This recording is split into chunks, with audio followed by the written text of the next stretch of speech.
Ijtimoiy tarmoqdan so'rovnoma o'tkazuvdim. O'sha natijalarni sizlar bilan bo'lishing degandim. Albatta qiziq bo'lmasa o'tkazib yuborishingiz mumkin, lekin shu sohada yurgan bo'lsangiz, menimcha zarracha bo'lsa ham manfaatli bo'ladi deb o'ylayman. Qo'ylarni nimaga xarid qilasizlar deb savolga so'rovnomada salkami 54% go'shtga boqib sotish uchun, 16% ga yaqin oila ehtiyojlari uchun, 12% jonli vaznda qayta sotish uchun, 11% bayramlar, qurbonlik uchun, 7% boshqa maqsadlarda deb javob berishdi. Bular chetdan qanaqa qo'ylar olib kelsam ekan deganlar uchun ajoyib ma'lum. Bu yerda esa ko'proq necha oylik qo'ylarga xaridorlar qiziqish to'g'risida ma'lumot kelgan.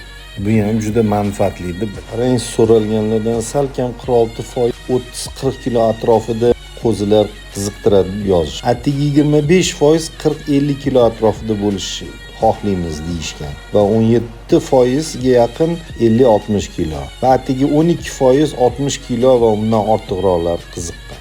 Qo'y tanlashda eng muhimi nima degan savoliga vazni, govdasiga qaraganda, hattoki zotiga qaraganda ham sifati bilan narxi eng muhim o'rin egallar ekan. Qarang qanaqa foiz javob berishgan. Va albatta eng asosiy savol narxga keladigan bo'lsak, albatta ko'pchilik 65 mingdan arzon bo'lganda zo'r bo'lardi deb 58% gina javob beribdi. 65 bilan 70 orasida bo'lsa deb 27% javob berishibdi. Qarang. Arzon bo'lishi kim xohlamaydi? Qani edi? Xarid qilishda nechta qo'y olasiz birdaniga degan savolimizga ko'pchilik 67% ikkitadan 5 tagacha deb javob berishgan ekan.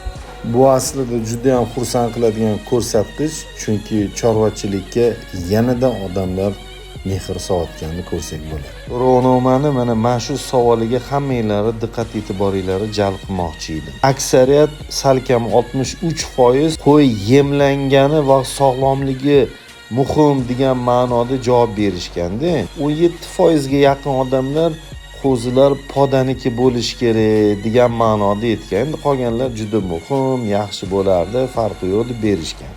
Vaholanki yemlab olish mumkin, davolab olish mumkin, ammo lekin iligini to'ldira olmaysiz. Podada katta bo'lgan qo'zilarga bari yetmaydi, xonadonda katta bo'lganga qaraganda. Bu savolimizdan shuni bildikki, bizani xalqimiz oldindan pul to'lashga umuman rozi emas ekan. Atigi 11% rozilik bildirgan, qolgan 89% rozilik bildirmagan. To'lashni ham xohlamas ekan. Lekin eng qizig'i mashinaga oldindan to'lab qo'yib, kerak bo'lsa yillab kutishga rozi bizani. Savolga olingan javobdan aholimiz asosan Telegram bilan Instagramdan foydalanayotganligini ko'rsak bo'ladi. Qarang mana 46%, 44% Telegram, Instagramda javob berishgan. So'rovnomamizning 10-savolida 80% odamlar Qirg'izistonning zotlari yoqadi deb javob berishgan ekan. Shuni ko'rsak bo'ladi. Alhamdulillah salkam 13% bizaga moddiy yordam berishiga tayyorligini mana bildirishdi. Obuna va izoh qoldirib yuksalishimizga hissa qo'shing.